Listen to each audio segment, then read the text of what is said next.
তো এই তো এই সুতাটা দিয়ে এই হচ্ছে গিয়ে এখানে একটু যে ফুলের যে ডালটা থাকে ওরকমভাবে একটা ডিজাইন করে দিচ্ছি।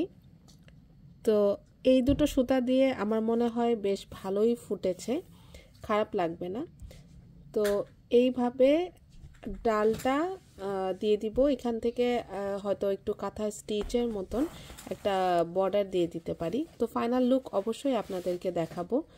তো এরকমভাবে এখন এই সাইড দিয়ে ভাবছি যে আরেকটু মানে ডালের মতন দিয়ে দিব কাঁথা স্টিচ করে। তো এটার পরে আবার এরকম একটা ফুল এই কালার দিয়ে করব। তো এই দুইটা কালার দিয়ে আমার মনে হয় যে বেশ ভালোই ফুটছে। তো আপনারাও কমেন্টে জানাবেন যে আসলেই কি সুন্দর লাগছে কি না। যদি মনে হয় যে আসলে ব্ল্যাকের উপরে তো সব কালারই মোটামুটি খুব ভালো ফুটে যায়, সেটা নিয়ে কোনো সন্দেহ নেই। কিন্তু তারপরেও যদি কারো কোনো মতামত থাকে তাহলে অবশ্যই কমেন্টে জানাবেন। তো এরকমভাবে ডালের মতন করে এখন আরেকটা ফুল এখানে করব।